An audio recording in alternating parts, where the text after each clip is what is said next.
baby found a collapsed mother bear in the drainage pipe. What this baby did was shocking.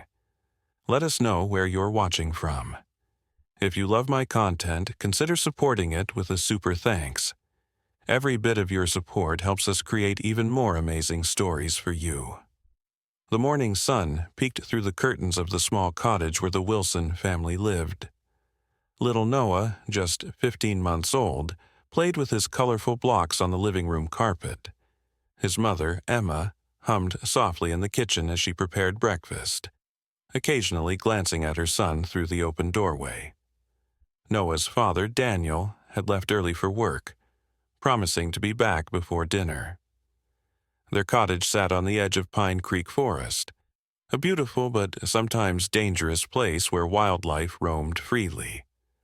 A large drainage pipe ran beneath their gravel driveway, connecting to a small stream that flowed through their property. Usually, the pipe remained empty except during heavy rainfall, but today was different. As Emma turned away to pour herself a cup of coffee, Noah's keen ears caught a strange sound coming from outside. It wasn't the cheerful chirping of birds or the gentle rustling of leaves. It was a deep, pained groan that somehow drew the baby's attention. Noah looked toward the open window, his curious blue eyes widening. The sound came again, louder, more urgent.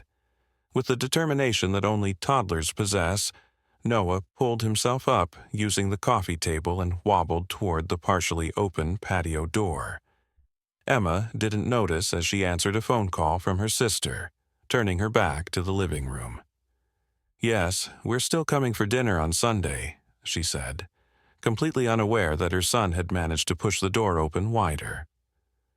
Noah stepped onto the wooden deck, the cool morning air brushing against his chubby cheeks. The strange noise continued, pulling him forward like an invisible string. Step by step, he made his way down the 3 shallow deck stairs, his tiny hands gripping the railing for support. The groaning grew louder as Noah toddled across the dewy grass. His dinosaur pajamas became damp at the knees when he crawled the last few feet toward the large drainage pipe that extended from beneath the driveway. The concrete cylinder was dark inside, but Noah could see something moving. Something large and furry. Inside the drainage pipe lay a massive brown bear, her breathing labored and her eyes half closed in pain. Blood matted the fur on her right front paw, and her powerful body trembled with each breath. She had somehow crawled into the pipe, perhaps seeking shelter after being injured, but now appeared too weak to move further. Any adult would have run in terror, screaming for help or calling animal control, but Noah knew nothing of the danger before him. He only understood that something was hurting, and in his innocent heart, he wanted to help. The mother bear's eyes slowly focused on the small human before her. For a breathless moment their gazes locked, the ancient wisdom of the wilderness meeting the pure, unafraid compassion of a child who had not yet learned to fear. The bear made no move to attack, too weak perhaps, or maybe recognizing something in Noah's gentle approach. Emma's voice called out from inside the house. "Noah, where are you, sweetie?" Her tone shifted from casual to concerned as she realized she didn't see her son in the living room. But Noah didn't answer. He was too focused on the bear, whose eyes seemed to be pleading for something. The baby took another step closer to the pipe, completely unaware that he was approaching one of nature's most dangerous predators. What happened next would leave everyone who witnessed it completely speechless.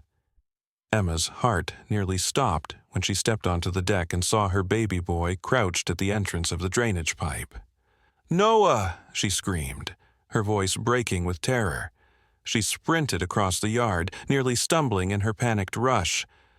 But when she got close enough to see what was inside the pipe, her scream caught in her throat, replaced by a horrified gasp.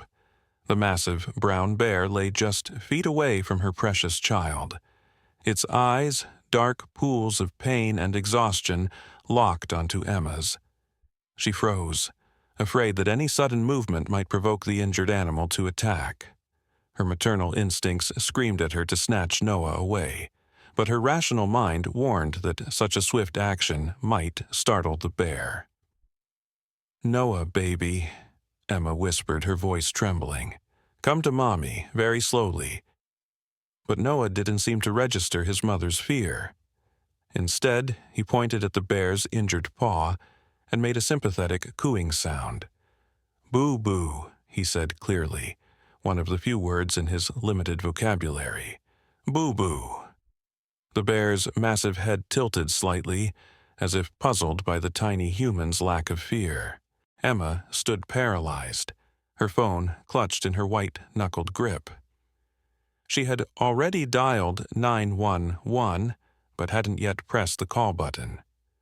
A part of her feared that even speaking to the dispatcher might somehow break the strange spell that seemed to keep the bear passive.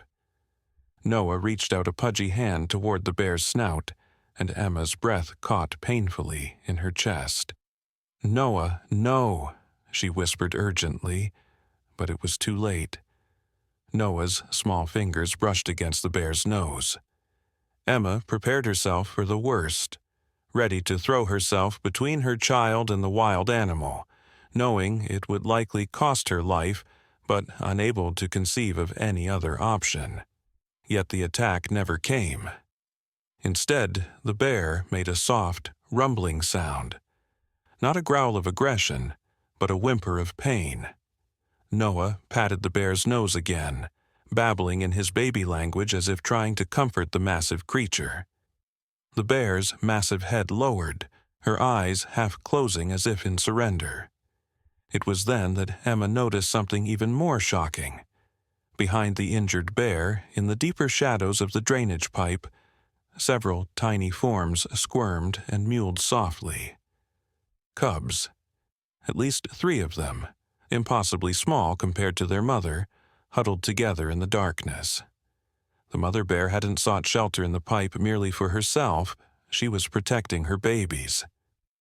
Emma slowly, carefully lowered herself to a crouching position, maintaining her distance but trying to get a better look.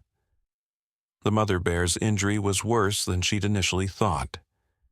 A deep gash ran along her right front leg, still seeping blood.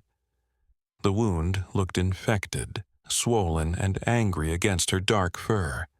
The bear was clearly feverish. Her breathing labored and her eyes glazed with pain. "She's dying," Emma realized with a jolt. The mother bear had crawled into this pipe to shelter her cubs as she grew weaker, perhaps knowing she couldn't protect them much longer. The thought brought unexpected tears to Emma's eyes. Despite her fear, she felt a surge of empathy for the suffering animal, one mother to another. Noah seemed to sense the gravity of the situation in his own innocent way. He turned to look at his mother, his blue eyes wide with concern. "Mama," he said, pointing at the bear and then at the squirming cubs. "Mama." Emma's heart clenched. Somehow, her baby boy understood what was happening better than she did. The bear wasn't a threat. She was a desperate mother trying to protect her children until the very end. With trembling fingers, Emma pressed the call button on her phone, raising it to her ear. When the dispatcher answered, she spoke quietly, trying to keep her voice steady. "Please, I need help. There's an injured bear with cubs in a drainage pipe on my property. She's very badly hurt, and my baby is..." Emma swallowed hard, watching as Noah continued to gently pat the bear's nose. "My baby is somehow comforting her. Please send wildlife services right away. Tell them to hurry, but not to come with sirens. I think she's dying." The dispatcher assured her that help was on the way, but it would take at least 20 minutes for wildlife services to reach their remote location. Emma ended the call, her mind racing. 20 minutes felt like an eternity with her child so close to a wild predator, even one as weakened as this bear. Just then, Noah did something that made Emma's heart leap into her throat. He turned away from the bear and began to toddle back toward the house. "Noah, come here," Emma said, relieved that he was finally moving away from danger. But Noah ignored her, his determined little face set in concentration as he wobbled toward the porch steps. "Noah," Emma called, louder this time, afraid to take her eyes off the bear but desperate to grab her son. To her bewilderment, Noah disappeared into the house, returning moments later with his sippy cup of water clutched in both hands. Before Emma could react, he was making his way back to the drainage pipe, careful not to spill his precious cargo. "Noah, no!" Emma moved to intercept him, but stopped when the mother bear raised her head slightly, those dark eyes tracking her movement. Emma froze again, torn between her fear of the bear and her fear for her child. Noah reached the pipe and, with the careful concentration that only toddlers can muster for important tasks, held out his sippy cup to the injured bear. The bear sniffed at it cautiously, her dry nose twitching. "Water," Noah said clearly, another word he knew well. "Water." To Emma's astonishment, the mother bear extended her tongue, dry and cracked from dehydration, and lapped weakly at the trickle of water that Noah squeezed from his cup. The bear's eyes never left the child's face, a strange understanding passing between them that transcended species. It was at that moment that Emma heard the crunch of tires on the gravel driveway. Her neighbor, Robert Miller, had arrived unexpectedly. Robert was a retired veterinarian who often stopped by with fresh eggs from his farm. His timing couldn't have been more fortuitous. "Emma," he called out, shutting his truck door. "I brought those eggs I promised." Robert stopped dead when he rounded the corner and took in the scene before him. Emma, frozen in place, Noah offering his sippy cup to an injured bear, and the bear accepting this offering with a gentleness that defied all natural instinct. "Don't move," Robert whispered, his years of experience with animals evident in his calm demeanor. "That's the mother bear they've been tracking. Radio collar on her neck. See it? She disappeared from their monitors 3 days ago." Emma hadn't even noticed the small black collar nearly hidden in the bear's thick fur. "She's hurt," she whispered back. "And there are cubs." Robert nodded, his weathered face grim. "I can see. Looks like she might have been hit by a car or got into a fight with another predator." His experienced eyes took in the severity of the wound. "She came here to die, Emma. Bears sometimes seek out sheltered places when they know the end is near." Noah was now patting the bear's head with his free hand, babbling soothingly. The sight was so incongruous, so impossible that Emma felt as if she'd stepped into a dream. "Wildlife services are on their way," she told Robert. 20 minutes, they said." Robert shook his head slowly. "She might not have 20 minutes, judging by that wound, and if she dies, those cubs won't survive without intervention." A new fear gripped Emma's heart. What if she gets aggressive when they try to take her cubs? "In her condition, I don't think she could, even if she wanted to," Robert replied quietly.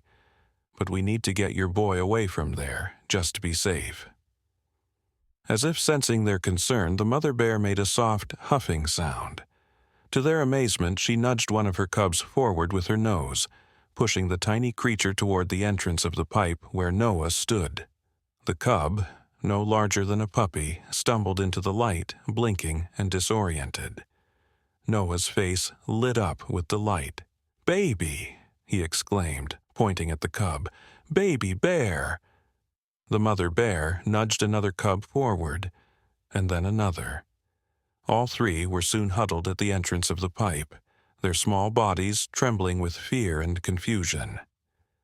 Emma understood then what was happening. The mother bear, sensing her own coming death, was entrusting her babies to the strange, kind little human who had shown her compassion.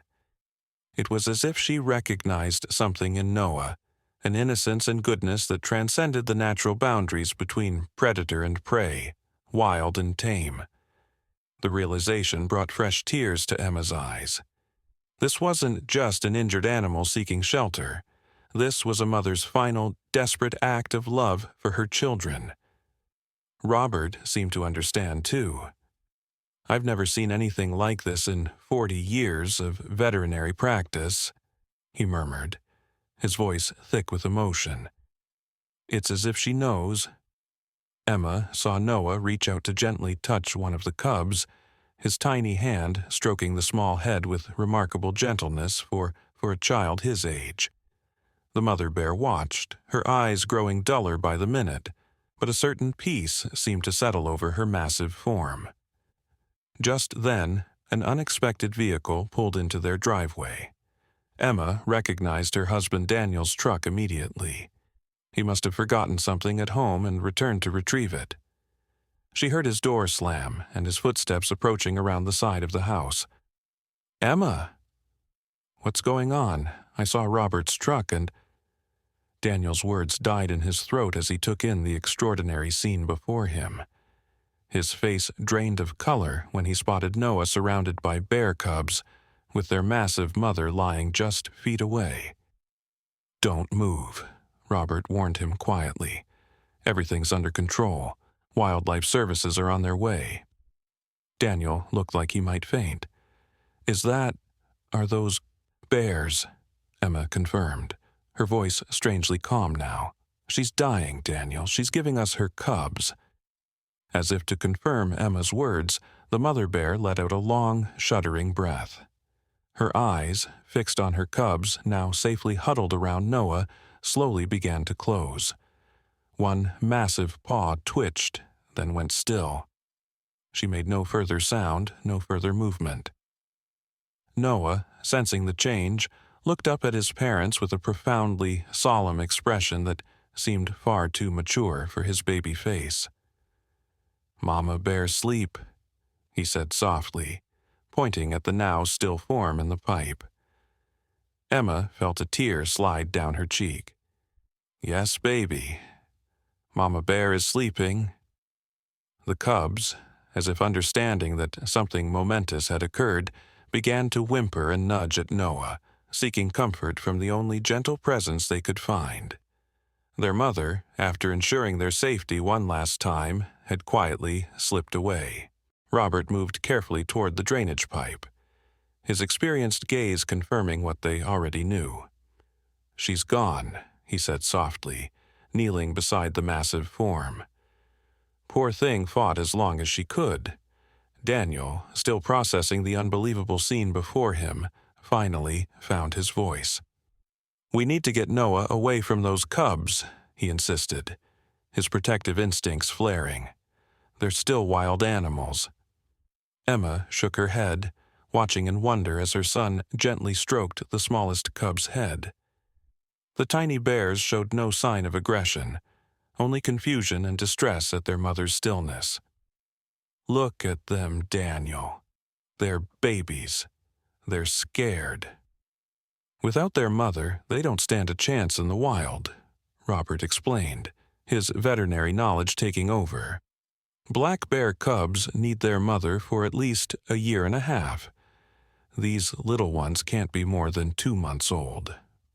The wail of sirens in the distance announced the approaching wildlife services. Daniel ran to the end of the driveway to flag them down, while Emma remained fixed in place, watching her son interact with the orphaned cubs. Noah seemed to understand instinctively how to be gentle with the frightened creatures, speaking to them in soft, soothing tones as if they were his own stuffed animals come to life. Within minutes, 2 wildlife officers approached cautiously, tranquilizer guns at the ready. They stopped short when they saw the scene, exchanging baffled glances. "I've never seen anything like this," the female officer whispered, lowering her weapon. "How is that child not being attacked?" Robert stepped forward. explaining the situation in quiet, measured tones. The mother just passed. She was severely injured, probably hit by a vehicle, but before she died, she seemed to entrust her cubs to the boy. The male officer shook his head in disbelief. That's not possible. Bears don't— I know what bears typically do. Robert interrupted firmly. I've worked with wildlife for 40 years. What I'm telling you is what we all witnessed. That Mother Bear chose to trust her cubs to this child in her final moments. Emma finally found the courage to approach Noah and the orphaned cubs. Moving slowly so as not to startle the young bears, she knelt beside her son. "Noah, sweetie," she said gently, "these people are going to help the baby bears. They need to take them somewhere safe." Noah looked up at his mother, his blue eyes wide with concern. "Fix Boo-Boo?" he asked, pointing at the cubs. Emma's heart melted. "Yes, baby. They'll fix their boo-boos and take care of them now that their mama is gone." The wildlife officers approached cautiously with special transport carriers. To everyone's surprise, when they tried to coax the first cub into a carrier, it whimpered and retreated, pressing itself against Noah's side. "They're bonded to him already," the female officer observed with astonishment. "This is unprecedented." After several failed attempts to separate the cubs from Noah, Robert suggested a different approach. What if Noah helps? Maybe if he shows them it's okay, they'll go into the carriers willingly. Daniel looked skeptical, but Emma nodded immediately. "He can do it. Can't you, Noah? Can you help the baby bears?" Noah nodded solemnly, his face a picture of determination. With gentle guidance from the wildlife officers, Noah patted each carrier and said, "Home," in his clear toddler voice. Then, to everyone's amazement, he picked up the smallest cub, which barely weighed more than his stuffed teddy bear, and carefully placed it in the first carrier. The cub went willingly, trusting the small human implicitly. One by one, Noah helped guide each cub into its transport carrier, speaking softly to them the entire time. The wildlife officers exchanged incredulous glances, clearly having never witnessed such a thing in all their years of animal rescue. "These cubs would normally be terrified of humans," the male officer muttered. "This doesn't make any sense." But Emma understood. In the midst of tragedy, something magical had occurred. A connection that transcended the natural order of things. Her son, too young to have learned fear or prejudice, had somehow communicated pure compassion to a dying mother bear, who in turn had trusted him with her most precious possession, her children. As the wildlife officers prepared to transport the cubs to a rehabilitation facility, a local news van pulled into the driveway. Someone, perhaps a neighbor who had spotted the wildlife service vehicles, had alerted the media to the unusual situation. A reporter approached, camera crew in tow, eager for details about the dramatic rescue. Emma hesitated, protective of her son and uncertain about thrusting him into the spotlight. But Daniel squeezed her hand, a silent message passing between them. This was a story worth sharing, a testament to innocence and compassion in its purest form. The female wildlife officer, who had introduced herself as Ranger Martinez, addressed the reporter directly. "What happened here today defies explanation," she said, her voice filled with wonder. "This child somehow formed a connection with an injured mother bear that allowed us to rescue her orphaned cubs without incident. In 20 years of wildlife service, I've never seen anything like it." The reporter turned to Emma and Daniel, microphone extended. "Can you tell us what happened here today?" Daniel stepped forward, his arm around Emma's shoulders. "Our son Noah heard the bear in distress and somehow knew she needed help. He offered her water, comfort, and in return, she trusted him with her babies in her final moments.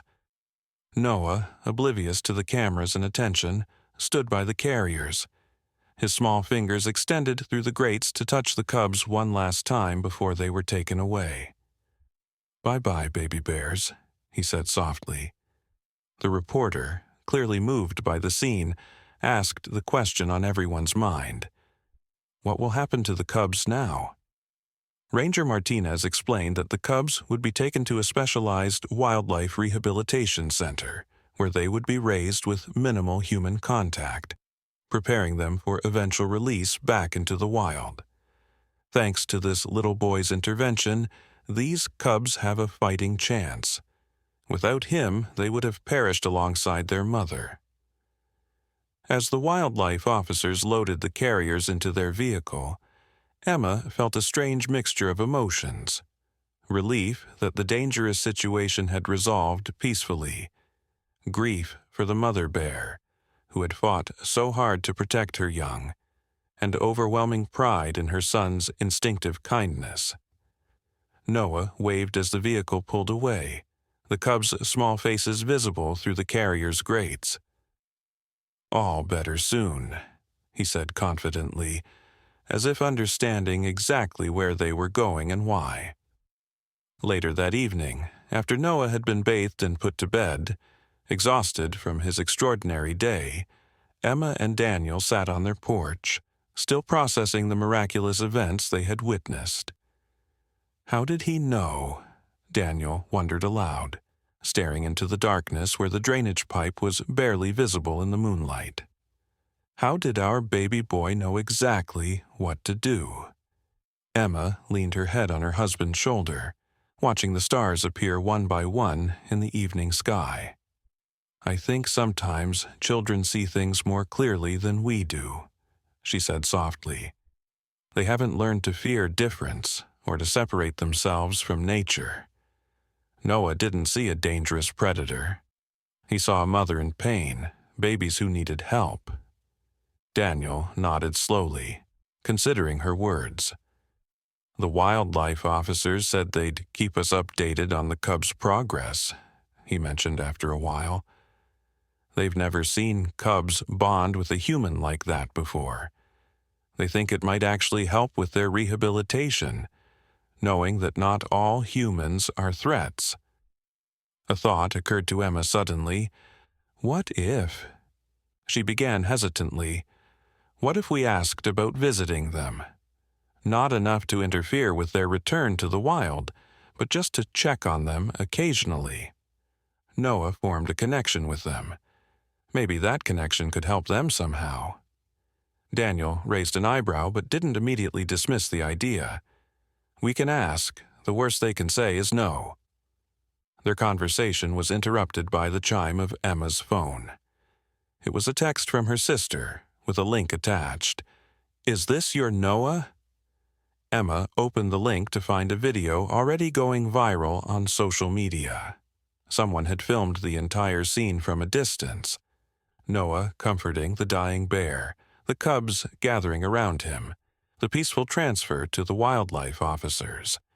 The caption read, "Watch, Toddlers Extraordinary, Bond with Dying Mother Bear Saves Orphaned Cubs." "It's already got 10,000 shares," Emma whispered, scrolling through the comments in amazement. People from around the world were responding with messages of hope and wonder. This restored my faith in humanity. Angels come in all sizes. I'm crying. This child has a special gift. Mother Nature recognizes a pure heart. Daniel read over her shoulder, his expression softening. Maybe the world needed this story, he suggested, a reminder that compassion crosses all boundaries. That night, as Emma checked on Noah one last time before going to bed herself, she found him sleeping peacefully, his favorite teddy bear clutched to his chest. On impulse, she reached out and touched his soft curls, marveling at the extraordinary soul housed in such a small body. "You're going to change the world someday," she whispered. "You already have." As if in response, Noah smiled in his sleep. dreaming perhaps of three small bears finding their way in the world, carrying with them the memory of a tiny human who had shown them the first kindness they had ever known from someone outside their own kind. Outside, in the darkness of the forest that bordered their property, a soft wind rustled through the trees, nature's gentle acknowledgment of the miraculous bond that had formed that day between the wildest of creatures and the purest of hearts. 3 months passed since that extraordinary day. Summer faded into autumn, painting the forest surrounding the Wilson cottage in brilliant reds and golds. The story of Noah and the bear cubs had spread far beyond their small community, becoming something of a modern fairy tale.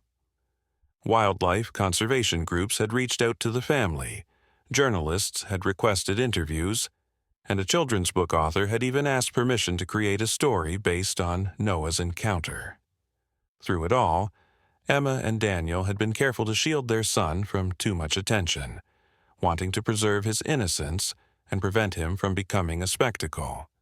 They had, however, maintained contact with the Wildlife Rehabilitation Center where the three cubs, now named Hope, Faith, and Courage by the staff, were thriving under specialized care. On a crisp October morning, Emma's phone rang while she was preparing breakfast. Noah sat in his high chair, happily smashing banana pieces between his fingers. Daniel looked up from his coffee, watching as Emma's expression shifted from curiosity to astonishment. "Really? That's incredible," she said into the phone, her free hand reaching for Daniel's arm. "Yes, of course we'd like to come. This afternoon, we'll be there." Daniel raised his eyebrows questioningly as she ended the call. What was that about? Emma sat down, her face flushed with excitement. That was Dr. Patel from the Wildlife Center.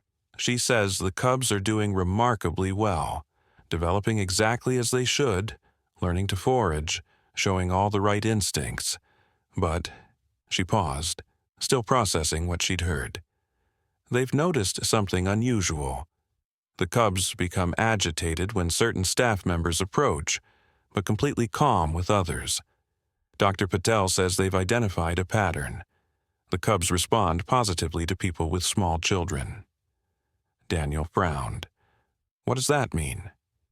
They think the cubs have formed an association between children and safety because of Noah. Emma reached over to wipe a banana from Noah's cheek. They've invited us to visit the center today. Dr. Patel believes it could be beneficial for the cubs' development to see Noah again, to reinforce positive human associations before they're too old and their natural wariness fully sets in. Daniel looked uncertain. Is that safe? For Noah, I mean. Emma nodded. They'll take every precaution. The cubs will be in a controlled environment and will be with wildlife experts the entire time. She glanced at Noah, who was now attempting to stick a banana slice to his forehead. Besides, there was something special between them. Don't you want to see if it's still there? That afternoon, they drove the 40 minutes to the Mountain View Wildlife Rehabilitation Center, a sprawling facility nestled at the edge of the state forest. Noah dozed in his car seat, clutching the small stuffed bear that had become his inseparable companion since the incident, a gift from Ranger Martinez. Dr. Ananya Patel greeted them at the entrance, her warm smile putting them immediately at ease. She was younger than Emma had expected, perhaps in her early 30s, with intelligent eyes that crinkled at the corners when she smiled. "Thank you so much for coming," she said, leading them through a security gate and down a winding path. "What we've observed with these particular cubs is truly fascinating from a scientific perspective. Black bear cubs typically develop a fear of humans around 3 to 4 months of age, but these three still show comfort around certain people, specifically those with a similar, energy to your son." They approached a large, naturalistic enclosure surrounded by a viewing area, protected by reinforced glass. Inside, Emma could see the cubs exploring a carefully constructed environment, complete with logs, boulders, and small pools of water. They had grown considerably since she'd last seen them. Their bodies more muscular, their movements more confident. "We've minimized human contact as much as possible," Dr. Patel explained. "But we've continued their necessary health checks and monitoring. What's remarkable is that they show elevated stress responses, measured through saliva cortisol levels, when our male staff approach, but remain calm with female staff, especially those who have children. It's as if they've generalized their positive experience with Noah to other similar humans." Noah, now fully awake, pressed his face against the glass, his eyes wide with recognition. "Baby bears," he exclaimed, pointing excitedly. Dr. Patel smiled. "Not so baby anymore, but yes, the same ones. Would you like to see if they remember you?" Emma felt a flutter of anxiety. "How would that work exactly?" Dr. Patel smiled. "Not so baby anymore, but yes, the same ones. Would you like to see if they remember you?" Emma felt a flutter of anxiety. How would that work exactly? "We have a protected interaction area," Dr. Patel explained, pointing to a space adjacent to the main enclosure. "It has a specialized mesh barrier that allows for visual and olfactory contact, but maintains complete physical separation. We'd like to observe how the cubs respond to Noah's presence, purely for research purposes, of course, but also to satisfy our curiosity about this remarkable bond." Daniel hesitated. "And you're certain it's safe?" "Absolutely," Dr. Patel assured them. "The barrier is specifically designed to prevent any physical contact. We use it for controlled exposure therapy with various wildlife. Your family would be in a completely protected space, and we'd have 3 staff members with you at all times." After some discussion, Emma and Daniel agreed. They followed Dr. Patel to the interaction area, where she explained the procedures. They would enter the protected space first. Then, a staff member would open a sliding door that would allow the cubs to enter the adjoining section if they chose to. "We won't force them," Dr. Patel emphasized. "This is entirely voluntary for the cubs. They may not come at all, and that's perfectly fine. It would actually be a healthy sign of their developing independence." Noah, too young to fully understand the significance of the experiment, was simply excited at the prospect of seeing his bears again. He clutched his stuffed bear in one hand and his father's fingers in the other as they entered the interaction space. A staff member positioned recording equipment in the corners to document the encounter, while another stood near the exit, tranquilizer gun discreetly at the ready, a precaution that made Emma slightly nervous despite her trust in the facility's protocols. "Whenever you're ready," Dr. Patel nodded to her colleague, who operated the mechanism to slide open the dividing door. For several long moments, nothing happened. The opening to the cub's enclosure remained empty, and Noah's initial excitement began to wane. He sat down on the floor, playing with his stuffed bear instead. "This is actually normal, Doctor," Patel whispered. "Wild animals are cautious by nature. They can sense that something has changed in their environment." Just as she finished speaking, a small black nose appeared at the opening, twitching as it sampled the air. Gradually, a furry head emerged, the largest of the 3 cubs, the one Noah had called biggest baby bear during their first encounter. Dr. Patel inhaled sharply. "That's Faith. She's normally the most cautious of the 3. Faith took a tentative step into the interaction area, her dark eyes scanning warily until they landed on Noah. She froze, her ears perking forward in what appeared to be recognition. Noah looked up from his toy and smiled broadly. "Bear," he called, his voice carrying the simple joy of reunion. Something extraordinary happened then.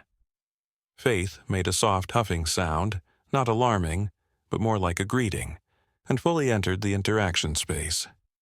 She approached the mesh barrier cautiously, her nose working overtime to process the familiar scent. "Remarkable," Dr. Patel whispered, making notes on her tablet. "She's displaying recognition behavior." Within moments, the other two cubs appeared as well, following their sister's lead. Hope, the smallest, and Courage, the middle cub, joined Faith at the barrier, all three now fixated on Noah.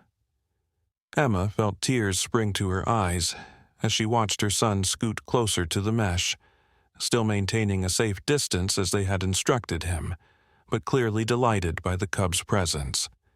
He held up his stuffed bear as if introducing it to the real ones. "Baby bears meet Teddy," he explained seriously.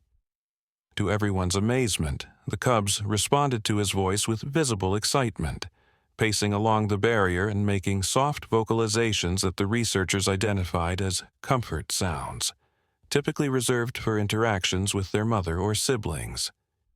"They remember him," Daniel murmured, squeezing Emma's hand. "After all this time, they actually remember him." Dr. Patel was frantically taking notes, occasionally whispering observations to her colleagues. "This challenges everything we understand about ursine cognition and memory formation in juvenile bears," she said. "The recognition is unmistakable." For nearly 20 minutes they observed the remarkable interaction. Noah talked to the cubs in his limited vocabulary, occasionally singing fragmented nursery rhymes or offering to share his stuffed bear. The cubs remained attentive the entire time, showing none of the wariness they typically displayed toward human visitors. As the session came to an end, Dr. Patel explained that prolonged exposure wasn't ideal for the cubs' eventual rehabilitation. "We want them to maintain enough natural caution to survive in the wild," she explained. As they prepared to leave, Noah waved goodbye to the cubs. "Bye-bye, baby bears, be good," he instructed solemnly. To the researchers' further astonishment, all three cubs sat back on their haunches, watching Noah's departure with what could only be described as mournful attention. They remained that way, perfectly still, until the door closed behind the Wilson family. In the debriefing room, Dr. Patel could barely contain her excitement. "What we witnessed today could revolutionize our understanding of human-wildlife connections," she explained, reviewing the footage on a large monitor. "These cubs shouldn't have this level of specific memory formation at their age, especially not after months of separation.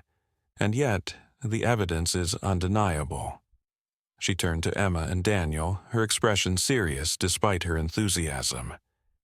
"I'd like to propose something, but please feel free to decline if you're uncomfortable. We're developing a new approach to wildlife rehabilitation for orphaned predator species, one that acknowledges that some human contact may actually be beneficial in specific, controlled circumstances. Would you consider allowing Noah to participate in monthly visits with the cubs, just until they're ready for their soft release next spring?" Emma and Daniel exchanged uncertain glances. "What would that involve exactly?" Daniel asked. "Similar to today's interaction, short, protected visits that would be carefully documented. We believe that maintaining this positive association might actually help the cubs develop healthier stress responses, making them more adaptable and resilient when they return to the wild." Emma thought about it carefully. "And this would help other orphaned animals too? Not just our bears?" Dr. Patel nodded earnestly. "The data could help us develop better rehabilitation protocols for all sorts of species. Many orphaned predators develop maladaptive behaviors due to trauma. If we can better understand how positive early experiences, even with humans, can mitigate that trauma, we could significantly improve wildlife rehabilitation success rates worldwide." After further discussion and careful consideration, Emma and Daniel agreed to the proposal, with specific conditions to ensure Noah's safety and well-being remained the absolute priority. As they drove home that evening, Noah fell asleep clutching his stuffed bear, a contented smile on his face. Emma gazed out the window at the forest flashing by, thinking about the extraordinary chain of events that had led them here. "Do you ever wonder why it was our son?" she asked Daniel quietly. "Of all the people in the world, why did that mother bear choose Noah to trust with her cubs?" Daniel was quiet for a moment, considering. "I think sometimes the universe aligns in ways we can't explain," he finally said. "Maybe she recognized something in him, a purity of spirit that transcends the boundaries we create between species." Emma nodded, watching the golden afternoon light filter through the autumn leaves. "I think you're right. And I think these visits aren't just about helping the cubs or advancing science. I think Noah was meant to be part of their journey for a reason we might not fully understand yet." Over the following months, Noah's special relationship with the bear cubs continued to flourish during their monthly visits. Each time, the recognition was immediate, and the interaction more complex. The researchers documented everything, amazed by the sophisticated communication that seemed to develop between the young human and the growing bears. By early spring, the cubs had nearly tripled in size, their bodies preparing for independent life in the wild. The rehabilitation team had gradually increased their foraging area and decreased human contact, with Noah's visits being the only regular human interaction they maintained. During what was scheduled to be their final visit before the cubs' soft release, an unexpected development took the researchers by surprise. As Noah played near the mesh barrier, showing the cubs his toy cars, an unfamiliar staff member entered the observation area to deliver equipment. Normally, the cubs would retreat from unfamiliar humans, but this time, they merely glanced at the newcomer before returning their attention to Noah. Dr. Patel made a notation, her expression thoughtful. "They're generalizing their positive association," she murmured to Emma. "They've learned that humans accompanied by Noah don't represent a threat. It's exactly the balanced response we'd hope for, cautious awareness without panic." As they prepared to say their final goodbyes, Dr. Patel pulled Emma and Daniel aside. "There's something else you should know," she said quietly. "We've been monitoring unusual bear activity in the forest adjacent to your property." Emma felt a chill run through her. "What kind of activity?" "Nothing concerning," Dr. Patel assured her quickly. "But there's been a collared male bear, one of our research subjects, who's established a territory that includes the watershed near your home. The drainage pipe where you found the mother bear is actually part of a natural wildlife corridor." Daniel frowned. "Should we be worried?" "Not at all," Dr. Patel said. "Black bears generally avoid human contact. But I wanted you to be aware because when we release the cubs next week, we're planning to do so in a remote section of that same forest system. It's ideal habitat with abundant food sources and natural shelter." Emma understood the implication immediately. "You're saying they might eventually find their way to our property?" Dr. Patel nodded. "It's a possibility, though a remote one. Bears have large territories, and these cubs will likely establish their own well away from human habitation. But the mother bear chose your drainage pipe for a reason. It's a naturally protected space in an area rich with water and food resources." "What should we do if we see them?" Daniel asked. "The same thing you'd do with any wild bear. Maintain a respectful distance and allow them their space. They'll be wearing tracking collars, of course, so we'll know if they approach populated areas." Dr. Patel hesitated. "But I suspect that if they did encounter your family again, their response might be different than with other humans. They might display recognition without approaching. The ideal balance for wild animals living near human settlements." As they said their goodbyes to the cubs that day, Emma felt a mixture of sadness and pride. The baby bears weren't babies anymore. They were strong, healthy juvenile bears preparing to reclaim their wild heritage. Noah seemed to understand that something was changing too. He pressed his small hand against the mesh one last time, his expression solemn. "Be good bears," he said clearly. "Be safe." Dr. Patel later told Emma that the recording of that moment would be used in wildlife conservation presentations around the world. A perfect encapsulation of the delicate, beautiful balance between human compassion and wild freedom. The day of the cubs' release came and went. The Wildlife Center sent photos of the three siblings bounding into the forest, their tracking collars barely visible beneath their thick fur. Noah studied the pictures intently before placing them carefully in a special box he had designated for bear things. Life gradually returned to normal for the Wilson family.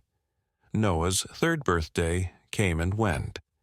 He began attending a nature-focused preschool program 3 mornings a week, where he showed an uncanny affinity for animals of all kinds. His vocabulary expanded rapidly, though he still spoke of his bears with special affection, often asking when they would visit again. Emma and Daniel gently explained that the bears needed to live in the forest now, just as Noah needed to live in their home.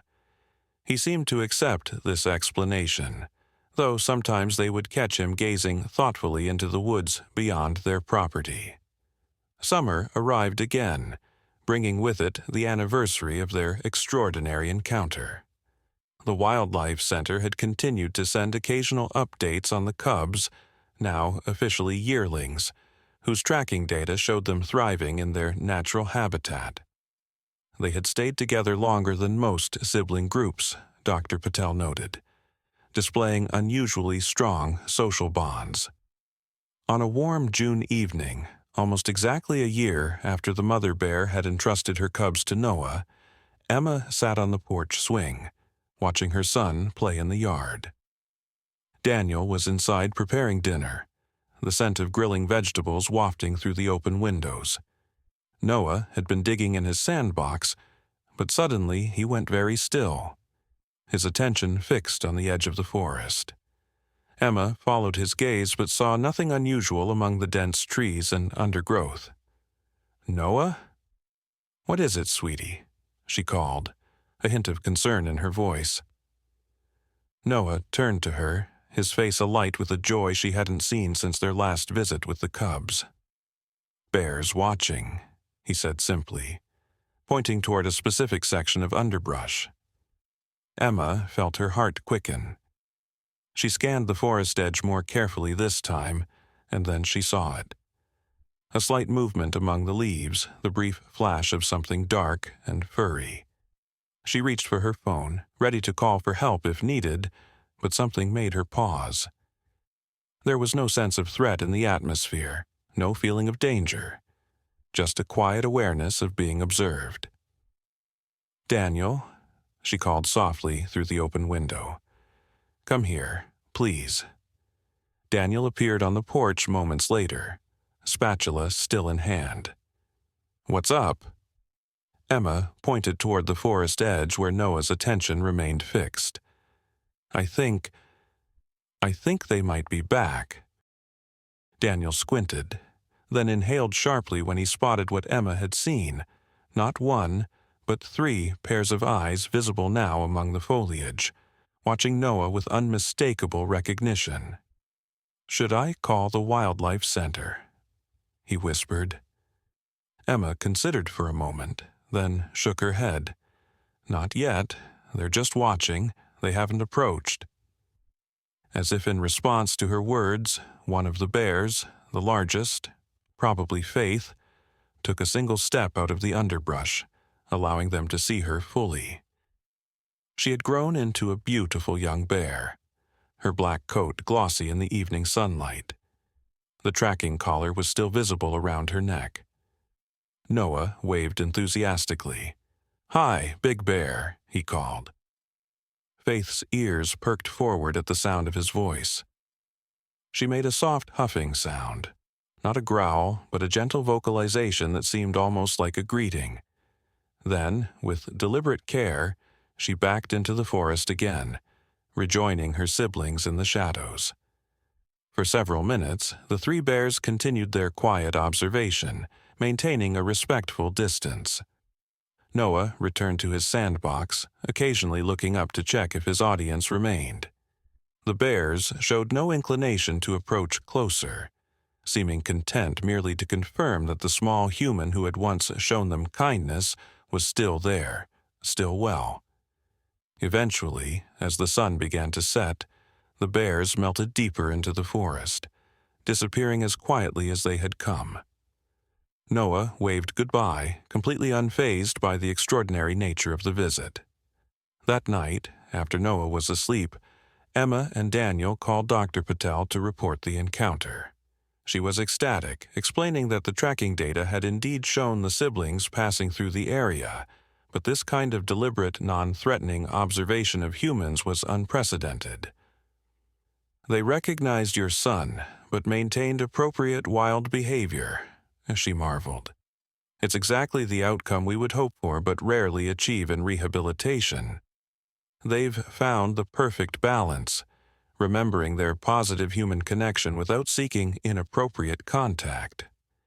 In the months that followed, similar brief encounters occurred a handful of times. The three bears would appear at the forest edge, observe for a while, and then continue on their way. They never approached the house, never sought food or direct interaction. They simply checked in, as if reassuring themselves that their human friend was still there. The Wildlife Center documented these visits carefully, developing what they called the Noah Protocol for rehabilitating orphaned predator species, a method that acknowledged the potential benefits of positive, controlled human interaction during critical developmental periods. Noah, growing taller and more articulate with each passing month, seemed to take these visits in stride. To him, it was perfectly natural that the bears would stop by occasionally, just as friends or family might visit. His inherent understanding of this delicate relationship became the subject of numerous scientific papers and conservation initiatives. On Noah's 4th birthday, the family held a small celebration in their backyard. As they were cutting the cake, Emma noticed her son looking toward the forest with his familiar expression of quiet recognition. "Bears watching?" she asked softly. Noah nodded, smiling. "They say happy birthday," he replied with absolute conviction. Emma and Daniel exchanged glances, having long since learned to trust their son's inexplicable connection with the wild siblings. They raised their glasses in a silent toast toward the forest edge, where three dark shapes were just barely visible among the trees.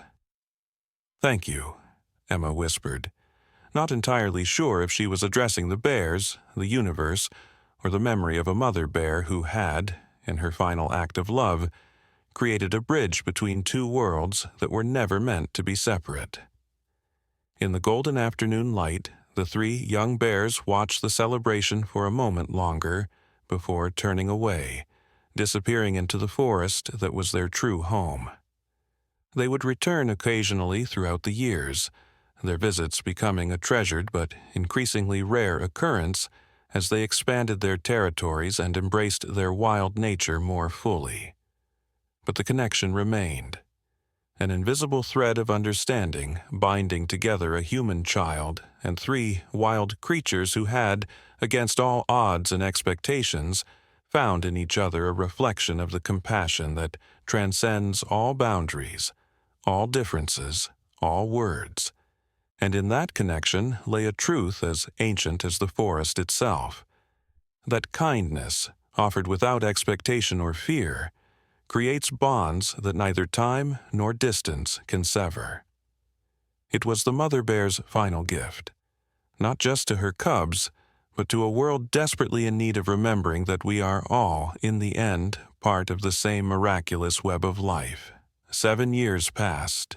Noah Wilson grew from a toddler into a thoughtful 11-year-old with an uncanny affinity for animals and a quiet wisdom that often surprised adults.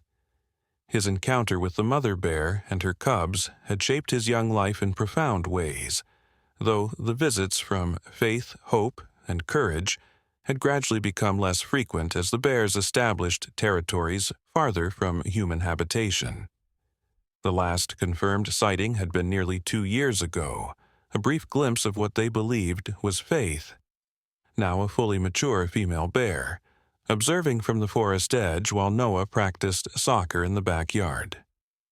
Dr. Patel's team, which still monitored the siblings' tracking collars, confirmed that all 3 bears were healthy and thriving in the wild, having successfully integrated into the forest ecosystem despite their unusual upbringing. The Wilson family had changed too.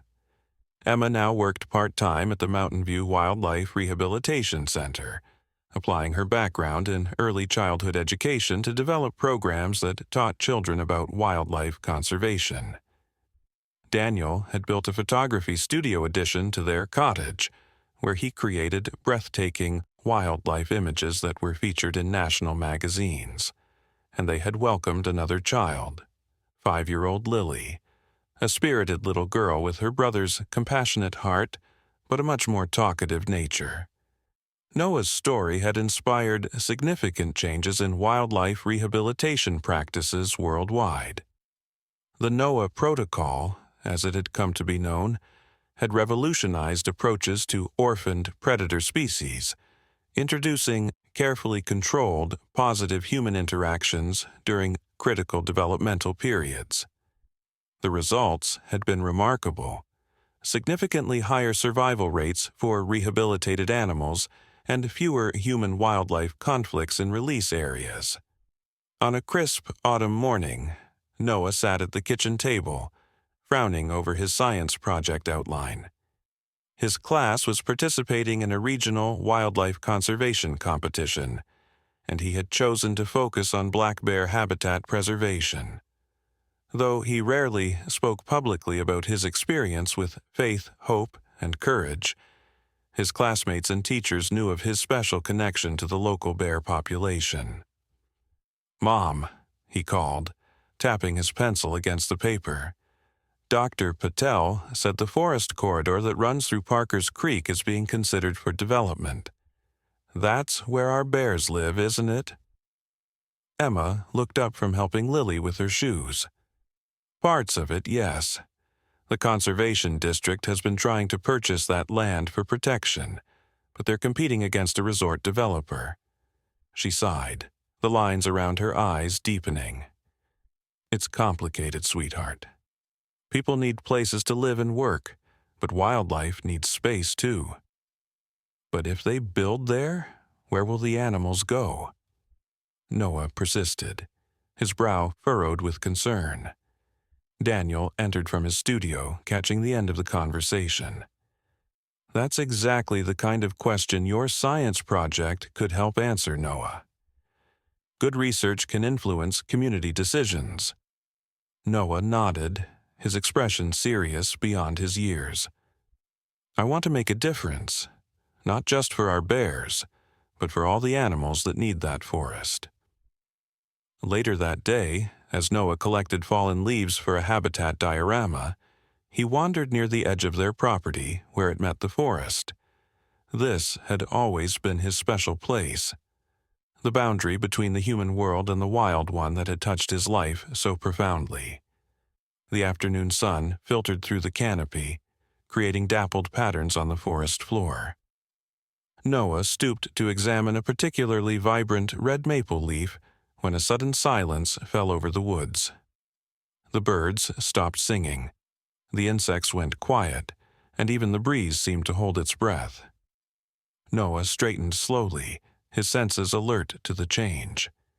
He'd spent enough time near the forest to recognize the signs of a large predator's presence.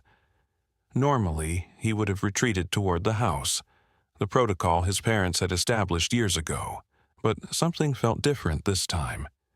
The silence didn't feel threatening, it felt expectant. "Hello?"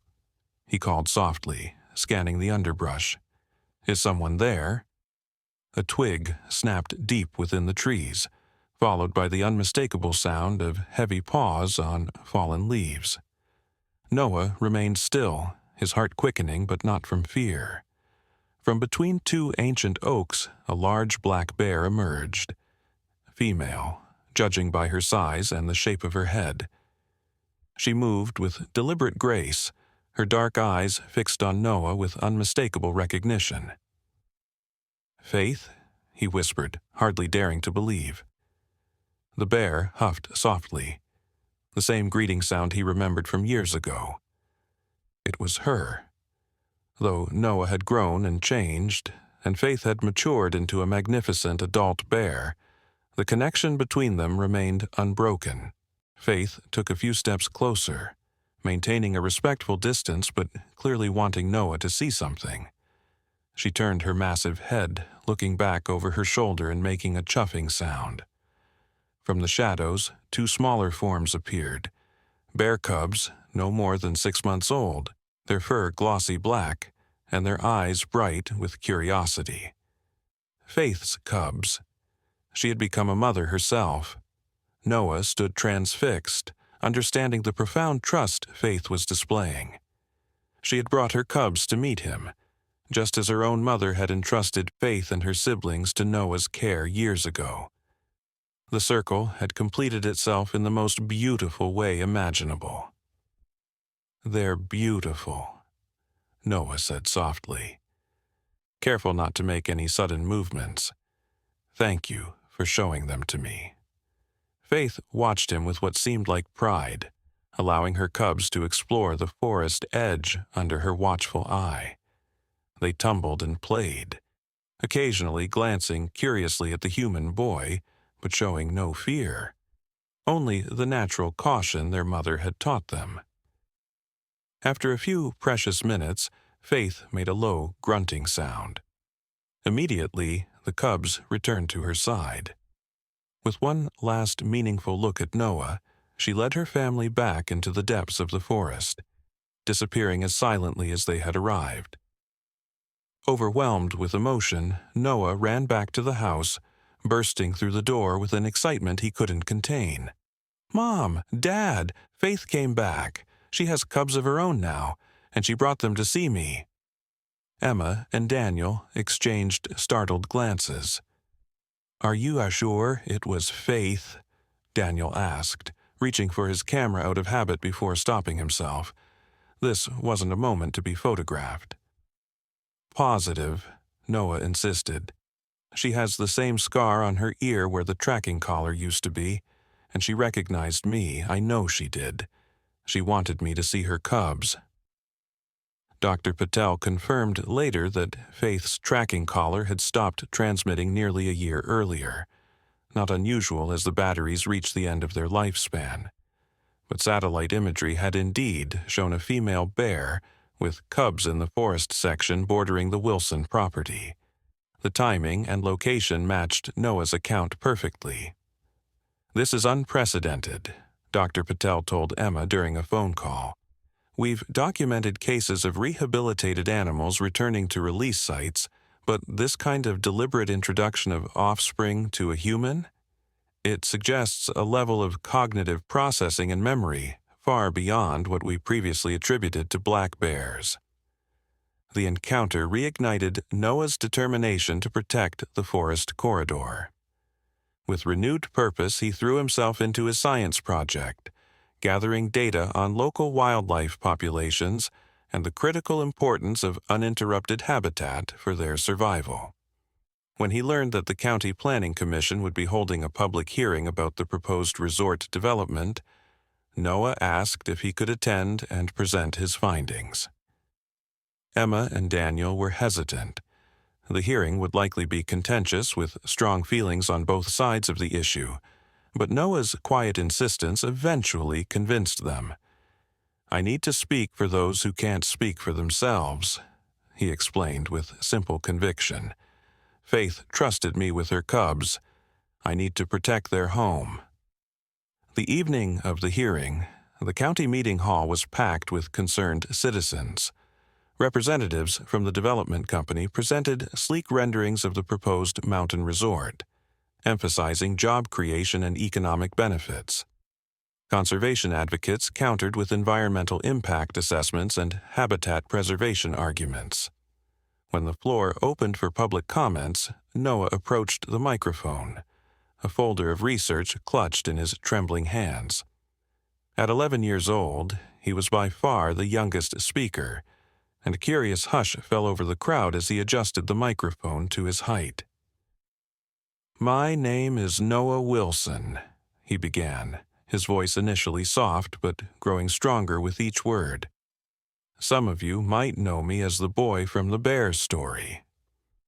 A ripple of recognition moved through the audience.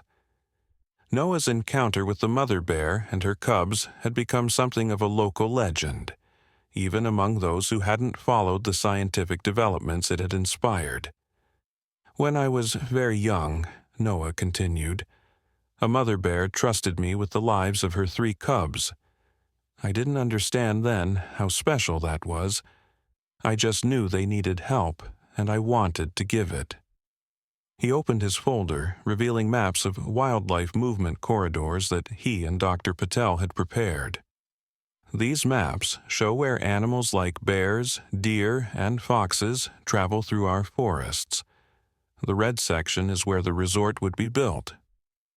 The audience leaned forward, studying the projected images as Noah explained the research in clear, straightforward terms that belied his young age.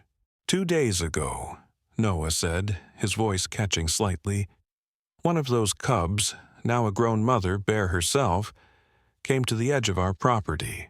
She brought her own cubs with her to show them to me. I believe she was trying to tell me something important." A skeptical murmur rippled through the audience, but Noah pressed on, undeterred. "You might not believe that a bear could think that way, but 7 years ago most scientists didn't believe a bear would trust a human toddler with her babies either. Sometimes we have to see beyond what we think we know."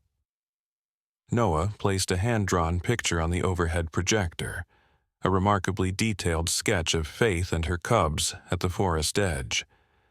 "This is what I saw. These bears, and all the other animals that live in our forests, can't come to meetings like this. They can't vote or write letters or sign petitions, but their lives matter too, and the decisions we make here will determine whether they have a home."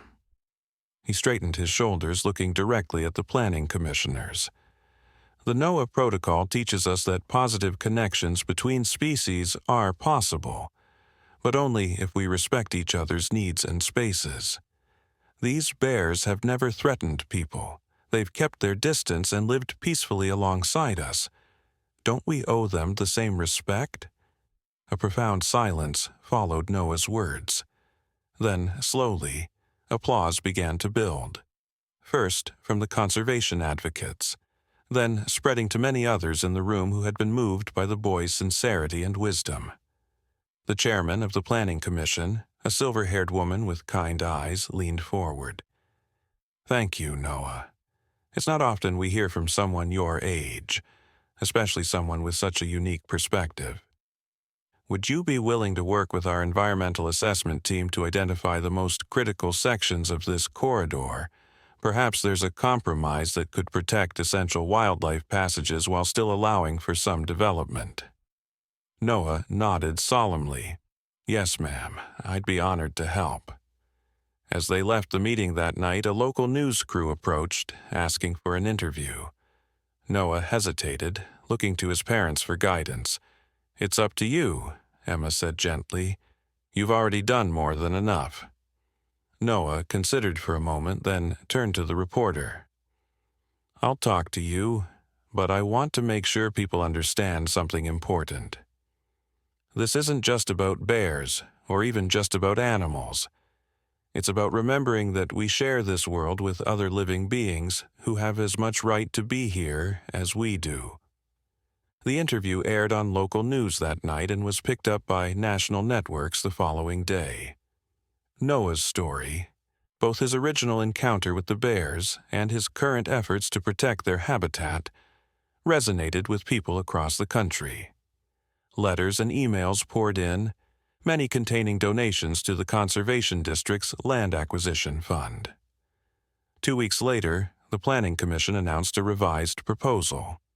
The resort development would be scaled back significantly, preserving 80% of the forest corridor as protected wildlife habitat. The remaining development would incorporate wildlife-friendly design elements and fund ongoing conservation efforts in the area. It wasn't a perfect solution, but it was a meaningful compromise that reflected a community's growing understanding of its responsibility to the natural world, an understanding catalyzed by a boy who had once reached out in innocent compassion to a dying mother bear. That evening, as the Wilsons celebrated the news with a backyard dinner, Lily suddenly pointed toward the forest. "Noah, look," she whispered excitedly. At the tree line, 3 adult bears stood in silent observation, Faith in the center, flanked by what could only be her siblings, Hope and Courage. They had returned together, as if sensing the importance of the day's events. "They know," Noah said softly, a smile spreading across his face. "Somehow, they know." The bears remained for several minutes, their presence a powerful reminder of the bond that had been forged years ago. Then, with a synchronicity that seemed almost choreographed, they turned and disappeared into the protective embrace of the forest. A forest that would now remain their home for generations to come. As twilight deepened into dusk, a meteorological phenomenon rare for their region occurred. A spectacular aurora borealis began to dance across the northern sky, painting the heavens in shimmering curtains of green and gold and purple. The Wilson family stood in awe, watching the celestial display unfold above their small corner of the world. "It's like the sky is celebrating," Lily whispered, her small hand finding Noah's. Noah nodded, his throat tight with emotion. He thought of the mother bear who had started this extraordinary journey, how her final act of trust had rippled outward, touching countless lives and changing the way humans and wildlife might coexist. Perhaps, in some way beyond human understanding, she knew what her choice had set in motion. "Thank you," he whispered to the stars, his words carried away by the gentle night breeze. "I won't forget. I promise." The story of Noah Wilson and the bears of Pine Creek Forest became more than a local legend. It became a catalyst for change. As Noah grew into adulthood, he dedicated his life to wildlife conservation, eventually founding the Interspecies Communication Initiative, an organization dedicated to exploring and protecting the complex relationships between humans and wildlife. Faith, Hope, and Courage lived out their natural lives in the protected forest corridor, raising cubs of their own who carried forward an unusual heritage, an instinctive understanding that not all humans represented danger. This unique bear population became the subject of ongoing research, revealing subtle but significant differences in behavior, stress response, and problem-solving abilities compared to bears without their early positive human exposure. The NOAA protocol evolved into a sophisticated rehabilitation methodology adopted by wildlife centers around the world.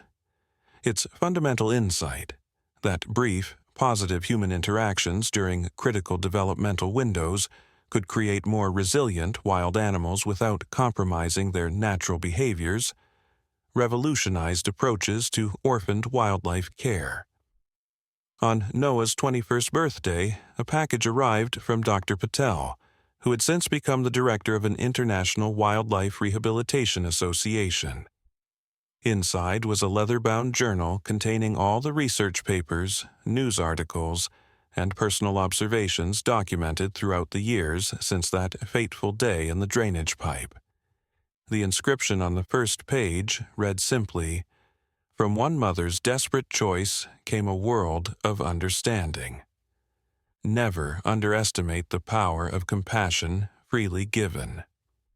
That evening, Noah walked alone to the forest edge, a pilgrimage he made every year on this day. The trees had grown taller, the forest more dense, but the invisible boundary between human space and wild space remained the same. As the setting sun painted the western sky in fiery hues, a rustling in the underbrush drew Noah's attention. From between the trees emerged an adult female bear, not Faith, who had passed away several years earlier, but one of her daughters, instantly recognizable by the distinctive white chest marking she had inherited from her mother. The bear regarded Noah with calm curiosity, neither approaching nor retreating. In her eyes, Noah saw the same intelligence, the same awareness that had marked his encounters with Faith and her siblings. This bear had never known the touch of human hands, had never been rehabilitated or studied. She was fully wild, born and raised in the forest. Yet somehow, through generations, the memory of trust had persisted. Noah bowed his head slightly in a gesture of respect. "Hello, little one," he said softly, using the same words he had spoken to Faith's cubs years ago. "Your grandmother saved my life, in a way. She taught me what really matters." The bear huffed softly, so like Faith's greeting that Noah's eyes filled with tears. Then she turned and melted back into the forest, a shadow among shadows, free and wild as nature intended. As night fell fully, Noah remained at the forest edge, a solitary figure silhouetted against the darkening sky. He was no longer the innocent toddler who had approached a dying bear without fear, nor the earnest boy who had spoken up to protect his wild friends. He was a man now, shaped by an extraordinary childhood experience, into someone who straddled two worlds, the human world of science and policy and conservation, and the wild world of instinct and adaptation and survival. Yet in his heart, he remained the same Noah who had once offered water to a suffering creature, who had recognized the shared essence of all living beings before he could even form the words to express it. That recognition, that profound empathy had changed everything. As he turned to walk home, a chorus of distant howls rose from the depths of the forest. Wolves, another species that had returned to the area thanks to the protected corridor. Their voices echoed through the trees, wild and free and unapologetically themselves, a reminder of what had been saved and what remained possible when humans chose to share rather than dominate. Noah smiled, listening until the last howl faded into silence. Then he whispered the words that had become something of a personal mantra, a promise renewed each year on this special day. "As long as I live, you will have a voice. As long as I breathe, you will have a defender. This I vow, for the mother who trusted, for the cubs who remembered, and for all wild things everywhere who ask only for the chance to be." And somewhere in the vast web of energy that connects all living things, perhaps the spirit of a mother bear, who had once made an impossible choice in a drainage pipe beneath a country road, heard and understood that her final act of desperate hope had bloomed into something profound and lasting, a bridge between worlds that need not be separate after all. In the end, this was the most shocking thing the baby had done that day in the drainage pipe. He had reached across an ancient divide with innocent hands and touched not just a dying bear, but the very heart of what it means to share a planet with other beings. And in doing so, he had changed everything. 15 years later, Dr. Noah Wilson stood at the podium of the International Wildlife Conservation Conference in Geneva, Switzerland. At 36, he had become one of the world's leading authorities on interspecies communication and the complex cognitive capabilities of large predators. His pioneering research, built upon the foundation of his childhood encounters with faith, hope, and courage, had revolutionized humanity's understanding of animal consciousness. The grand hall was filled to capacity, scientists, conservationists, policymakers, and students from around the globe had gathered to hear him speak. Behind Noah, a large screen displayed the title of his presentation, Beyond Boundaries: Rethinking Human-Wildlife Relationships in the Climate Crisis Era. "We stand at a crossroads," Noah began, his voice carrying the quiet confidence that had become his hallmark. "The accelerating climate crisis has forced wildlife populations into increasingly frequent contact with human settlements. Traditional approaches viewed these encounters as conflicts to be managed. But what if we've been asking the wrong questions all along? What if, instead of asking how to keep wild animals away from our spaces, we asked how we might better share the planet with them?" As Noah spoke, images appeared on the screen behind him, remarkable photographs of wildlife adaptation in human-altered landscapes. Bears using wildlife corridors to navigate between fragmented habitats. Wolves adjusting their hunting patterns to avoid human settlements. Mountain lions teaching their young specialized behaviors for surviving in peri-urban environments. Animals are adapting to our presence with remarkable speed and intelligence, Noah continued. The question is, can we adapt to theirs with equal flexibility? Can we move beyond the false dichotomy of wild versus human landscapes and imagine a world where coexistence becomes the new paradigm? From the front row, Emma Wilson watched her son with unmistakable pride. Now in her 60s, she had retired from the Wildlife Center 5 years earlier, though she still volunteered regularly. Beside her sat Lily Wilson Chen, Noah's sister, now 26, and an accomplished wildlife veterinarian in her own right. Daniel had passed away 3 years earlier after a brief battle with pancreatic cancer, but his legacy lived on in the thousands of wildlife photographs that had helped change public perception of predator species from fearsome threats to essential members of healthy ecosystems. As Noah transitioned to the research portion of his presentation, he displayed a series of brain scans taken from bears in various states of interaction with humans. "These neuroimaging studies reveal something extraordinary," he explained. "When bears from the Pine Creek lineage, descendants of faith, hope, and courage, encounter humans at a safe distance, their amygdala activation patterns differ significantly from those of bears without their unique social history." He clicked to the next slide, showing the data in graph form. Put simply, where most wild bears experience fear and stress during human encounters, these bears show patterns consistent with cautious curiosity. They recognize humans as a distinct category, neither threat nor prey nor competitor, but as another intelligent species with whom a certain mutual respect is possible. Noah paused, allowing the significance of this finding to sink in. This remarkable difference has persisted through 4 generations of bears that never had direct positive contact with humans. It appears to be culturally transmitted, mother bears teaching their cubs that humans observed from a safe distance can coexist with them in the landscape. In the audience, Dr. Ananya Patel, now in her 70s but still sharp as ever, nodded in confirmation. Her decades of research monitoring the Pine Creek bear population had provided some of the most compelling evidence for cultural transmission of knowledge in non-human species. But the most significant discovery, Noah continued, came just last year, when our team documented what we believed to be intentional communication attempts from these bears toward human researchers. The audience stirred with interest as Noah played a video clip. The footage, captured by remote cameras, showed an adult female bear, a direct descendant of Faith, approaching a wildlife research station during a period when no humans were present.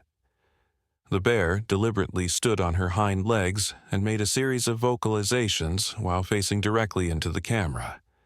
Then, remarkably, she placed an object on the ground before departing. what you just witnessed has been repeated 8 times in the past year, always by bears from the same maternal lineage, always with similar behavioral patterns, Noah explained. In each case, the object left behind was something human-made that had been improperly discarded in the forest. Plastic bottles, food wrappers, even, in one case, a deflated helium balloon that had drifted into their territory. A murmur spread through the audience as the implications became clear. Noah allowed a small smile before continuing. Yes, it appears these bears are deliberately returning human trash to us. They're not only recognizing these objects as not belonging in their environment, but they're making the cognitive leap to understand that humans are responsible for them and attempting to communicate this understanding back to us. The revelation drew scattered applause, which quickly spread throughout the hall. It was, by scientific standards, a bombshell discovery, one that challenged fundamental assumptions about animal cognition and communication. We've named this phenomenon reciprocal environmental stewardship, Noah explained once the applause subsided. It suggests that, given the right conditions, some wildlife species may be capable of recognizing and responding to human conservation efforts with their own forms of cooperative behavior. Noah clicked to his final slide, which showed a simple black and white photograph. The drainage pipe where it all began, now preserved as part of the Pine Creek Forest Wildlife Sanctuary. 30 years ago, in that drainage pipe, a mother bear made a desperate choice to trust a human child with the lives of her cubs. That single act of trust, born of necessity and instinct, opened a door between our worlds that we're only now beginning to fully understand. Noah's voice softened with emotion. It suggests a possibility that indigenous cultures have recognized for millennia, but that modern science is only beginning to rediscover, that the boundary between human and wild may be far more permeable than we've allowed ourselves to believe. As the presentation concluded, Noah received a standing ovation. Questions from the audience revealed both excitement about the implications of his research and the inevitable skepticism that accompanies paradigm-shifting ideas. Noah addressed each question with the careful, evidence-based approach that had earned him respect even among his critics. Later that evening, at a small reception overlooking Lake Geneva, Noah found a moment of quiet on a terrace away from the crowd. The mountains loomed dark against the starlit sky, reminding him of the forests of his childhood home. "Your father would have been so proud." Emma's voice came from behind him as she joined him at the railing. "He always believed your connection with those bears was meant for something greater." Noah smiled, wrapping an arm around his mother's shoulders. "I still think about them every day, you know. Faith, hope, courage, and their mother. Sometimes I wonder if she somehow knew what she was starting." Emma considered this. "I used to think it was just desperation, a dying mother's last attempt to save her cubs. But over the years, I've come to believe there was something more. She chose you, Noah. Out of all the humans who might have found her that day, she waited until it was you." They stood in comfortable silence, watching the lights reflect off the dark water. Finally, Noah spoke again, his voice thoughtful. "The research team recorded something unusual last month at the Pine Creek Sanctuary. I wasn't going to mention it publicly yet because we're still analyzing the data, but..." He hesitated. "I wanted to tell you first." Emma gave him a curious look. "What is it?" "The bears have started building structures," Noah said simply. "Structures? What do you mean?" "Arrangements of branches and stones near the wildlife cameras. Deliberate patterns that don't serve any natural bear purpose. They're not dens or feeding stations or territorial markers. They almost look like symbols." Emma's eyes widened. Are you saying they're trying to communicate with us? That's one theory. Dr. Patterson thinks it might be a form of what she calls legacy marking, creating persistent modifications to the environment that convey information across time.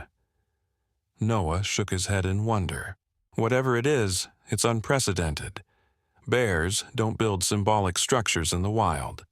It's completely novel behavior. When are you going back to study it? Emma asked.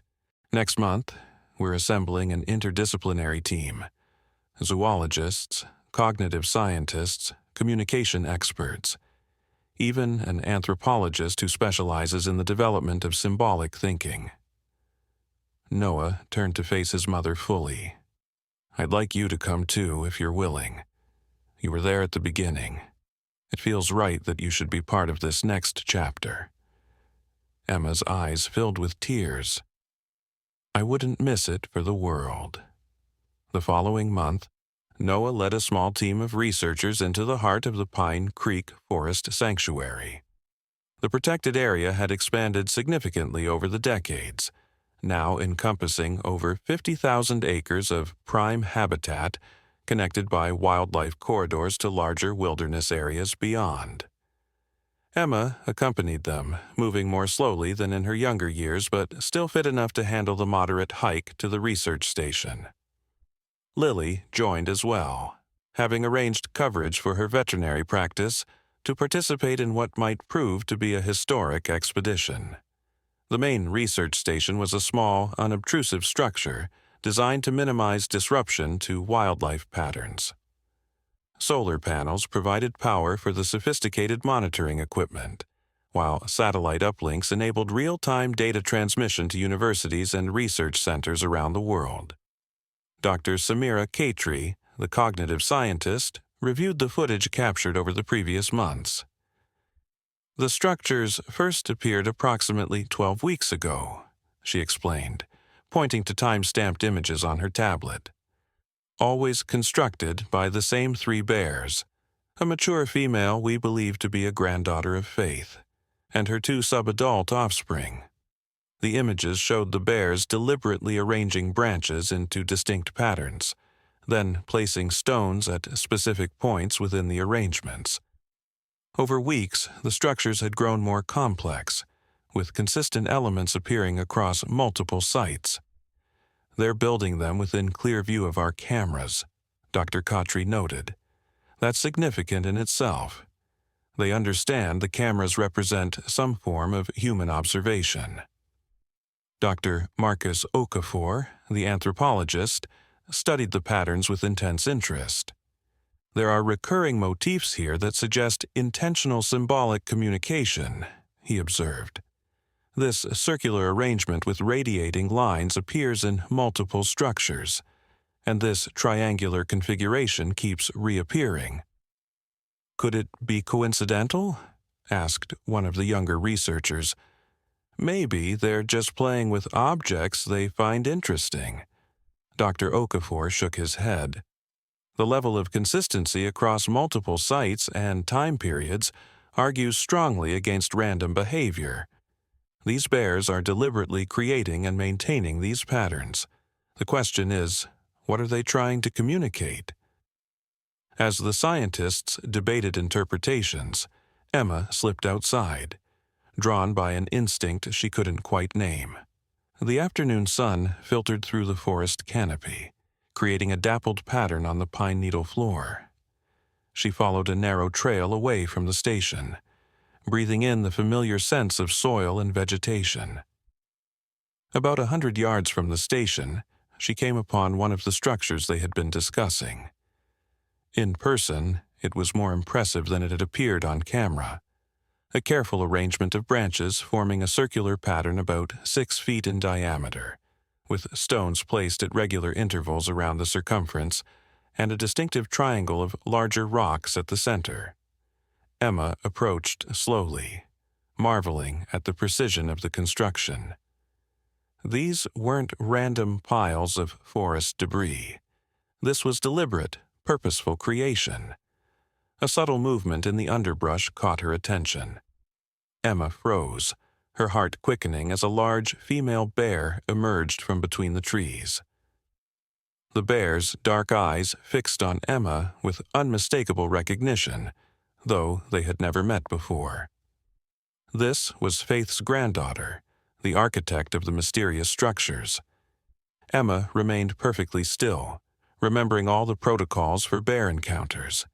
But this didn't feel like a typical wildlife sighting. The bear wasn't displaying any signs of aggression or fear. She was simply watching, waiting. With deliberate movements, the bear approached the circular structure she had built. She looked at Emma, then down at the arrangement, then back at Emma again. The message couldn't have been clearer if she had spoken aloud. Look at what I've made. Understand. Emma's breath caught in her throat as the bear used her paw to adjust one of the branches, shifting it to more perfectly align with the others. Then the bear sat back on her haunches, regarding Emma with what could only be described as expectation. I see what you've created, Emma said softly, hardly aware she was speaking aloud. It's beautiful, but I don't understand what it means. The bear huffed, the same distinctive sound Emma remembered from Faith all those years ago. Then, to Emma's astonishment, the bear began to move around the perimeter of the circle, pausing at each stone to touch it with her nose. When she reached the triangular formation at the center, she stood upright on her hind legs and made a series of vocalizations unlike anything Emma had heard before. Drawn by the sounds, Noah and the other researchers emerged from the trail behind Emma. They stopped short at the sight before them, Emma standing transfixed as the massive bear performed what could only be described as a demonstration. "Mom," Noah whispered, fear for her safety evident in his voice. "It's okay," Emma replied without turning. "She's showing me something. She wants us to understand." The bear completed her circuit of the structure, then looked directly at Noah. Recognition flashed in her eyes, not of Noah specifically, for they had never met, but perhaps of something in him that echoed across generations, the same quality that had allowed a toddler to connect with a dying mother bear 3 decades earlier. Slowly, carefully, Noah moved to stand beside his mother. The rest of the research team remained a respectful distance behind, cameras and sensors quietly documenting the extraordinary encounter. "The triangle," Dr. Okafor whispered from behind them. "In many human cultures, the triangle represents a mountain or peak, and the circle often symbolizes wholeness or protection." The bear huffed again, then did something truly astonishing. She reached out with a massive paw and deliberately dragged 3 parallel lines in the soft earth beside the structure. Noah inhaled sharply. 3 lines, 3 cubs. "Faith, hope, and courage," Emma whispered, understanding dawning. "She's telling the story, their story." The bear watched them intently, seeming to gauge their comprehension. Then she added a 4th mark, a smaller line connecting to the others. "Noah," Emma breathed. "That's you." The silence that followed was profound, a moment of connection across an evolutionary divide so vast it had once seemed unbridgeable. The bear held Noah's gaze for a long, meaningful moment. Then, with a soft chuff that sounded almost like satisfaction, she turned and disappeared into the forest, leaving the humans to contemplate what they had witnessed. That night, gathered around the research station's main table, the scientific team struggled to process the implications of what they had seen. "If we're interpreting this correctly," Dr. Khatri said, reviewing the footage they had captured, "this bear is using symbolic representation to communicate a narrative about her own family's history. That's a cognitive leap we haven't documented in any non-human species outside of rudimentary language experiments with great apes. And those were always in controlled settings with intensive human training," Dr. Okafor added. This is spontaneous symbolic communication emerging in a wild population. It's revolutionary. Noah sat quietly, still processing the emotional impact of the encounter. She wasn't just telling a story, he said finally. She was acknowledging a connection, honoring it. The question is, how do we respond? Lily asked, ever practical. If they're attempting to communicate with us, don't we have an ethical obligation to try communicating back? The discussion continued late into the night, scientific caution wrestling with the undeniable wonder of what they had witnessed. By morning, they had developed a plan. They would create their own symbolic structure nearby, incorporating elements from the bear's design but adding new components that represented human commitment to protecting the forest. Over the next several days, under Noah's direction, the team carefully constructed a response. A circular arrangement similar to the bear's, but with a distinctive pattern of stones representing the boundaries of the protected sanctuary, and a simple wooden carving of a human hand and bear paw reaching toward one another. They positioned remote cameras to capture any response, then withdrew to the research station to wait. 2 days passed with no activity. Then, on the third morning, the sensors alerted them to movement near their structure.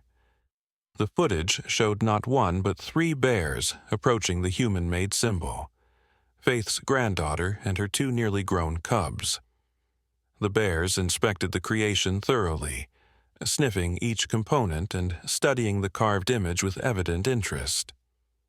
Then, to the researchers' amazement, they began to modify it, adding branches to extend the circle and placing additional stones that expanded the pattern outward. They're enlarging the territory representation, Dr. Okafor realized, studying the footage. They're telling us the protected area should be bigger. Noah sat back, a mixture of awe and amusement crossing his face. Are we actually negotiating land conservation policy with bears? It seemed they were. Over the following weeks, a remarkable exchange unfolded. The research team would modify the symbolic structures, and the bears would respond with their own adaptations. Gradually, a shared vocabulary of meanings began to emerge. Specific arrangements that represented water sources, dangerous areas, preferred feeding grounds.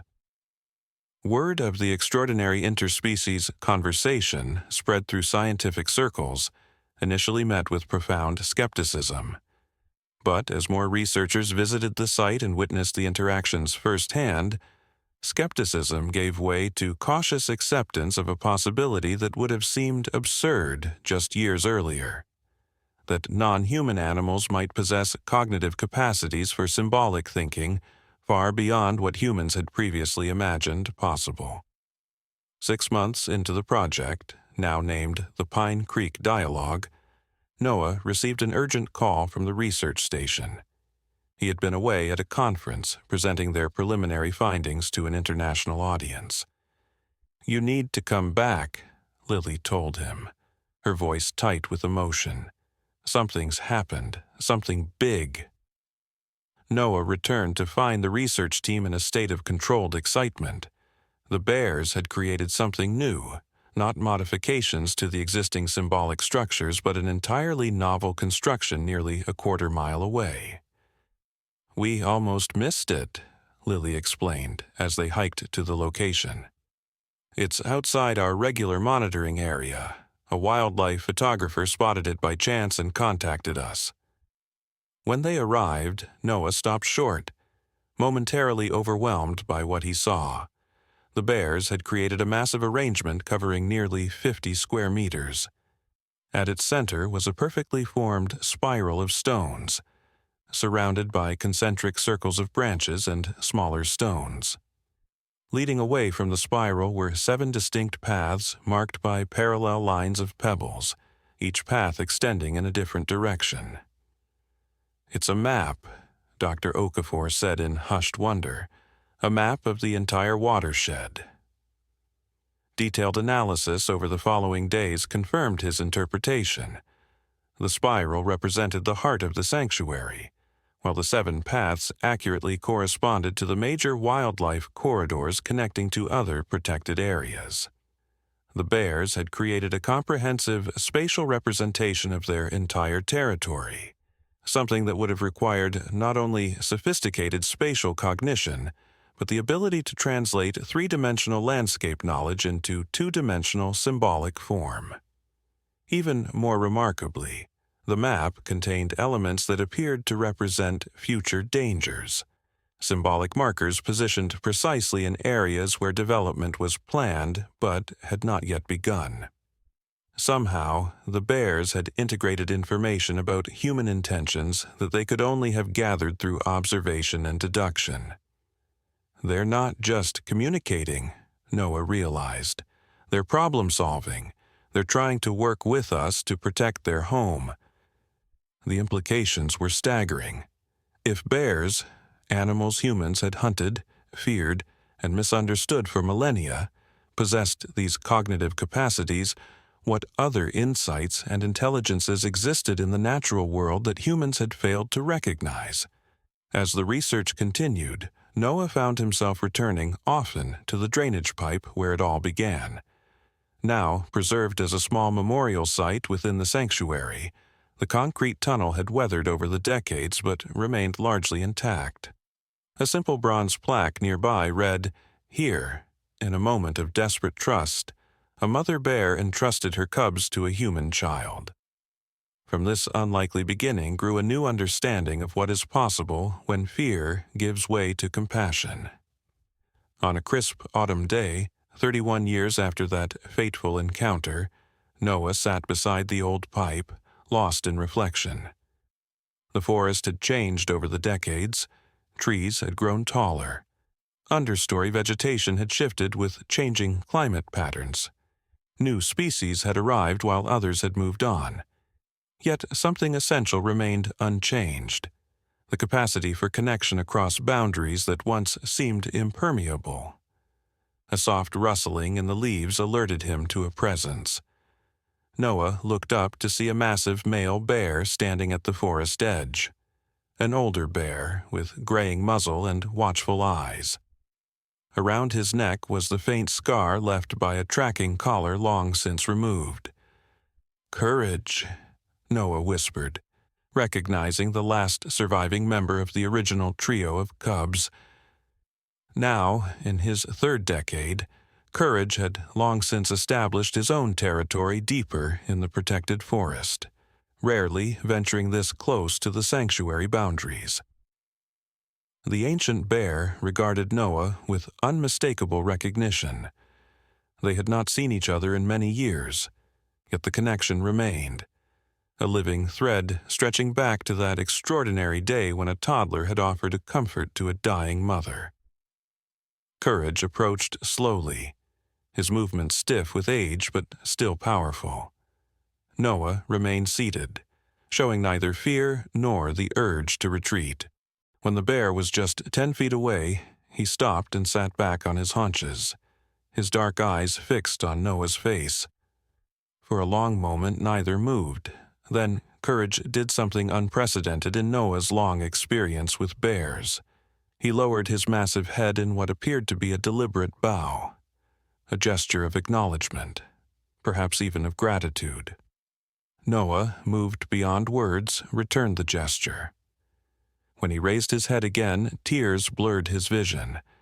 By the time he could see clearly, Courage had already turned away, disappearing into the forest with the quiet dignity that had always characterized him. That evening, Noah called a meeting of the entire research team. "What we've discovered here isn't just about bears," he told them. "It's about the possibilities that emerge when we approach the natural world with humility and openness instead of assumptions and fear." He outlined a vision for expanding their research, applying the principles they had developed with the Pine Creek bears to other species and ecosystems. If bears can communicate symbolically, what might whales be expressing through their songs? What might elephants be conveying through their complex social rituals? What conversations might be happening all around us that we've been too limited in our thinking to recognize? As the discussion unfolded, Emma slipped outside, drawn once again to the quiet of the forest evening. The first stars were appearing above the canopy, pinpricks of light in the darkening sky. She thought of Daniel, wishing he could have lived to see how far their son's journey had taken him. She thought of the mother bear, whose desperate choice in a drainage pipe had rippled outward through decades, changing countless lives, both human and wild. A soft, familiar voice spoke beside her. "Penny for your thoughts." Noah had followed her outside, his tall frame now matching her own shadow in the gathering darkness. Emma smiled. "I was just thinking about beginnings and endings, how we never really know which is which at the time."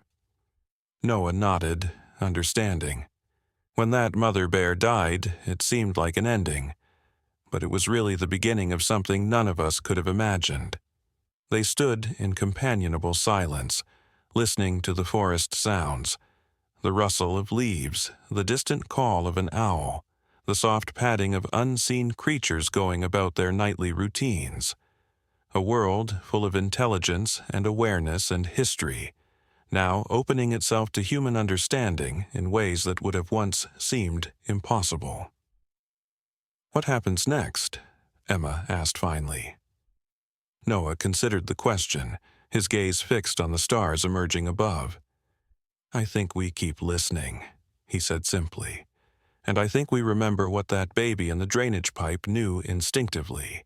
That compassion is the key that unlocks doors between worlds." From deep within the forest came the soft, huffing call of a bear. Not a sound of threat or warning, but something that sounded remarkably like an affirmation, like agreement, like hope.